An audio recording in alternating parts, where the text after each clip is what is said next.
자, 뭐 나름대로의 내부 개편이었지만 뭔가 알차게 지금 진행이 되는 것 같죠. 이번에도 놓치지 마시고요. 공시로 풀어보는 주가입니다.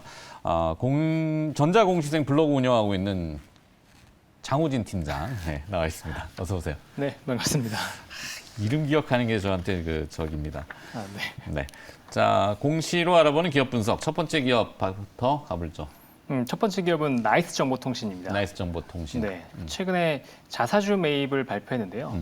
이 나이스 정보통신의 한 사업을 보면 일단은 벤이라고 하는 사업입니다. 벤, 네, 부가가치, 밸류 에디드 밸류 에디드 네트워크. 네네.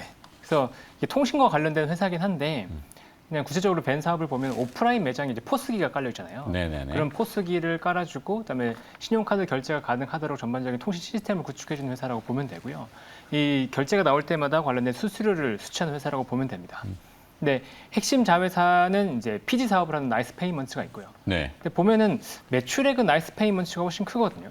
매출액이 한 50%, 60% 정도가 이제 나이스 페이먼츠에서 나오고 한 30% 정도가 나이스 정보통신에서 나오는데 영업이익은 또 벤 사업인 나이스 정보통신에서 거의 나오고 있어요. 근데 이 어쨌든 이제 회사의 사업을 보면 벤이든 피지든 둘 다 신용카드 관련된 사업이거든요. 근데 신용카드는 우리나라에서는 굉장히 성숙된 시장이죠. 그래서 소비가 성숙되면서 시장 자체는 안정적인 성장을 이어가고 있습니다. 근데 문제는 전반적인 결제 자체는 올라가고 있는데 정부가 이 신용카드에 대해서 수수료 인하 압박을 굉장히 세게 걸고 있다는 거죠. 그래서 항상 디스카운트를 받고 있다는 게 이 업종의 항상 문제였습니다. 근데 최근에 보면은 자사주 60억 원, 약 60억 원 규모의 이제 자사주를 매입하기로 했는데 기존에도 이미 7.4% 정도의 자사주를 보유하고 있었고요.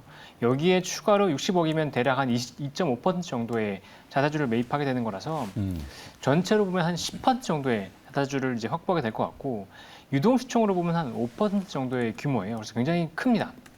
근데 이 나이스 정보통신이 최근에 보면은 일평균 거래량이 한 17,000주? 2만 주가 채 안 되거든요. 그래서 이거의 거래대금으로 보면 한 4억 원 정도밖에 안 돼요. 그러니까 네. 거래대금 규모 대비해서 자사주 규모가 크기 때문에 이 자체로 주가에 영향을 좀 있을 것 같다라고 판단이 되고 물론 자사주 매입이 호가를 올려서 살 수는 없잖아요. 그렇긴 하지만 네, 규율이 있으니까. 네, 그래도 적어도 이제 돼서 면토가 밑에 뭐 이렇게 돼 있잖아요. 전일 종가 대비 뭐던데. 하여튼 뭐 하반 경직은 확실히 뚜렷할 것 같네요. 네. 그리고 지금 보면은 이제 1분기 실적이 굉장히 안 좋았었거든요. 1분기에 매출액이 20% 정도 증가했음에도 불구하고 영업이익이 한 40%가 감소했어요. 이유는 뭔가요? 네. 뭐 가장 큰 이유라고 보면은 아무래도 정부에서 압박이 컸다라고 볼 수 있고, 그다음에 퇴직급여가 좀 많이 늘어났거든요. 네. 뭐 일회성 비용도 좀 네, 나왔고. 퇴직급여 같은 이제 일회성 비용으로 볼 수 있기 때문에 앞으로 그러면 이 회사가 어떨 거냐라고 좀 봐야 되는데 엔데믹이 되면서 오프라인 소비는 확실히 늘어나고 있는 건 확실하거든요. 그렇기 때문에 이 오프라인 소비가 늘어나면서 벤 관련된 매출이 좀 늘어날 거는 뭐 분명하다. 그리고 모멘텀으로 볼 수 있는 건 애플페이 수혜주라는 건데 애플페이를 사용하기 위해서는 지금 삼성페이랑 또 다르잖아요. 삼성페이 같은 경우에는 기존의 카드 마그네틱을 이제 이용해서 결제를 할 수 있는 거고 네. 애플페이 같은 경우에는 NFC를 이용해야 되거든요. NFC 단말기가 필요한데 그 중에서도 EMV라고 해서 이제 글로벌 표준이 인증된 단말기가 필요합니다. 근데 나이스 정보통신이 이 관련된 멀티 인증 패드를 갖고 있기 때문에 추가적으로 애플페이 관련된 수혜주로 부각될 수는 있다 이렇게 보이거든요. 기존의 그 신용카드 포스 단말기로는 그게 안 되나 보죠? 다 바꿔야 되나? 그렇죠. 네, 기존 단말기에 NFC 결제가 들어가 있는 경우가 많지 않습니다. 있긴 있는데 네. 다 쓰려면은 NFC라는 건 이제 이거 뒤에 뭐 스마트폰 안에 내장되어 있는 걸로 갖다 대는 그렇죠. 그런 형태가 결제되는 거죠. 근데 이제 잘 생각해 보시면 어디서는 되고 어디서는 안 된다 그러면 사실 이것만 가지고 결제하는 건 불편하거든요. 그렇죠. 근데 두렵기 때문에 이 단말기가 확실히 많이 깔려야지만 애플페이가 올라갈 거라고 좀 보고 있습니다. 근데 관련해서는 아마 그 애플 워치에도 이제 그게 연동이 되면은 굉장히 편해지겠죠. 편해지긴 하겠죠. 네. 근데 이제 말씀드린 대로 NFC 단말기가 얼마나 빨리 보급될 것이냐인데 기존의 포스기에 마그네틱 결제는 다 들어있거든요. 그렇죠. 근데 여기에 추가적으로 NFC 단말기를 넣어야 되는데 NFC는 또 비싸요. 네, 단말기가. 그래서 이게 얼마나 빠른 속도로 깔릴 것인가 좀 봐야 될 것 같긴 합니다. 그래도 애플이 하겠다는데 뭐. 그렇죠. 근데 신용카드 입장에서는 애플페이를 빨리 늘려서 자기 신용카드의 점유율을 높일 수 있는 기회거든요. 그렇죠. 특히 현대카드 같은 경우는. 그래서 맞아요. NFC-를 빨리 보급하려고 하고 있기 때문에 또 그런 측면에서 보면은 나이스 정보통신의 수요가 예상이 된다. 네, 이렇게 말씀드릴 수 있겠습니다. 좋습니다. 자사주 매입 공시를 통해 쭉 풀어봤고 두 번째 기업으로 두 번째 기업은 PI 첨단 소재입니다. PI 첨단 소재. 네, PI 첨단 소재. PI가 들어가잖아요.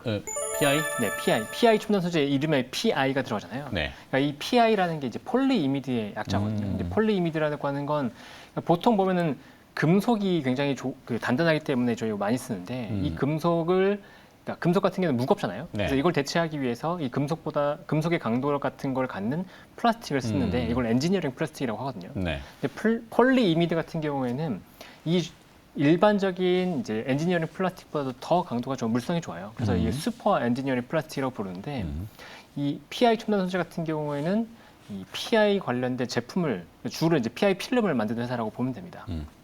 근데 지금 이번 공시는 어떤 거였냐면 EV, 그러니까 전기차 전용으로 PI 바니쉬 생산을 위한 설비를 투자한다고 발표했어요. 네. 그러니까 여기서 아까 PI는 말씀을 드렸고 바니쉬라고 하는 거는 이 가구 같은 거 다루신 분은 많이 아실 텐데 가구에서 이제 마지막에 바니쉬 작업하라라고 하면 이제 그 투명한 코팅제 바르는 거거든요. 네. 네, 이제 바니쉬라고 하는 건 액체 상태의 투명한 코팅제를 얘기하는 겁니다. 그래서 보면은 전기차에는 구동 모터가 들어가잖아요.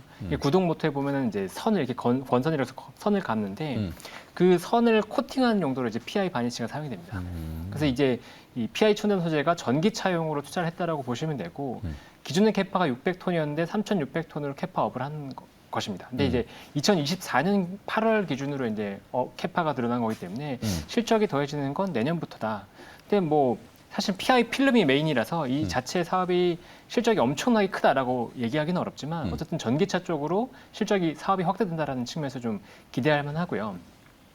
근데 이제 PI 첨단 소재가 실적이 굉장히 안 좋았어요. 2021년 대비해서 2022년에 실적이 안 좋았고 2023년 1분기에도 실적이 굉장히 안 좋았거든요. 이유는 뭔가요? 이 회사의 이제 전방적인 산업을 보면 FPCB, 그다음에 방열 세트, 그다음에 첨단 산업인데 첨단 산업을 보면 EV와 산업 공정 OLED 쪽입니다. 근데 딱 보면 FPCB, 방열 시트, 그다음에 OLED 시장 안 좋았잖아요. 네. 그러니까 전방 산업이 안 좋다 보니까 PI 첨단 소재도 이렇게 당연히 안 좋을 수밖에 없었고 재고가 많이 쌓였거든요. 그러니까 1분기에도 재고를 많이 소진하는 과정이 있었다라고 보시면 되고, 근데 이게 지금 최대 주주가 글렌우드 PE라고 해서 PEF거든요. 그러니까 일반적인 사업자가 아니고 PEF가 갖고 있어요. 50% 이상의 지분을 갖고 있고. 최근에 이제 홍콩의 베어링 PEA라고 하는 회사로 매각하려고 했었는데 주가가 빠지면서 이제 매각이 무산이 난 적이 있었어요. 근데 보면 어쨌든 글렌우드 PE 같은 경우에는 회사를 매각할 의지는 분명히 있다는 거죠. 그러면 이 회사를 매각하기 위해서 PI 첨단 소재 지분 가치를 높이는 게 필요하거든요. 그래서 앞으로 실적 개선을 위해서 굉장히 크게 노력할 거다라는 게 분명해 보이고 또 전방 산업을 봤을 때 최근에 뭐 심텍이나 대덕전자도 이제 실적이 좋아질 거라고 기대하면서 주가가 반등하고 있는데 네. 어쨌거나 이런 산업은 이제 바닥을 찍고 반등할 것이라고 이제 예상이 된다는 거죠. 그래서 전반적으로 업황이 반등을 하고 실적이 개선될 수 있고 최대주주 같은 경우에도 이 실적을 회복할 수 있는 충분한 이제 실적을 회복하고 싶어하는 의지가 있다는 측면에서 봤을 때 PI 첨단 소재의 실적은 앞으로 좋아지고 주가도 좀 올라갈 가능성이 있지 않나라고 판단이 됩니다. 네. PI 첨단 소재 두 번째 기업 들어갔고 네. 세 번째로 연달아 달려볼까요? 네, 세 번째도 신규 시설 투자를 한 회사인데요. 이 캠트로닉스입니다. 캠트로닉스. 네, 근데 이 회사를 이해하려면 좀 설명이 필요해요. 그래서 좀 시간이 좀 길어질 것 같은데 네. 일단은 OLED 공정을 이해해야 됩니다. 그 OLED 공정을 보면 TFT라고 해서 이제 디스플레이에 전반적인 이제 스위치를 깔아야 되고 이 스위치가 구동되는 그 위에 이제 OLED 소재 유기물을 증착을 하고 그 위에 이제 이 소재를 보호하기 위한 봉지 공정이 들어가거든요. 네. 기존의 OLED 공정은 리지드라고 했어요. 그러니까 딱딱하다는 거죠. 이게 딱딱하다는 건 유리를 썼다는 건데 하부 기판에 유리를 쓰고 그다음에 증착을 한 다음에 위에도 봉지 공정을 유리를 썼단 말이에요. 네.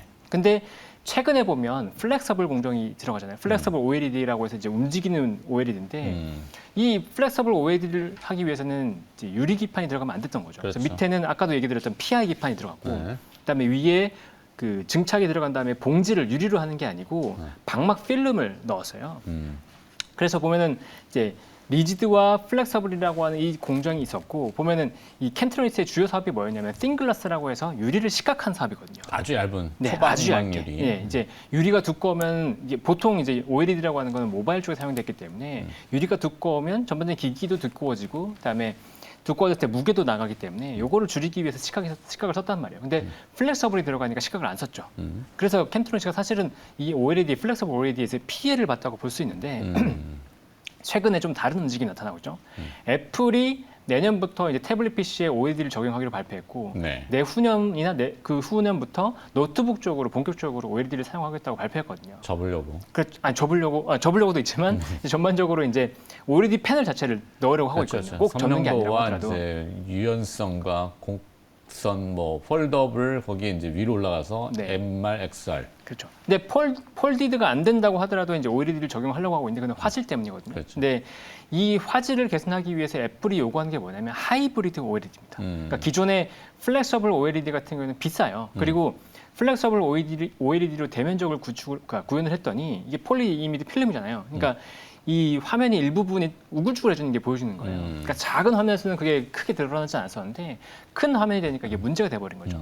그래서 애플 쪽에서는 이거를 하이브리드 공정을 그러니까 선호하게 되는데 이 하이브리드라는 게 뭐냐면 합하는 유리가 들어가요. 네. 근데 이제 그 봉지 공정이 기존에 유리가 들어가는 게 아니고 위에 그러니까 폴리이미드가 아니고 그 방막 필름이 들어가게 된 거죠.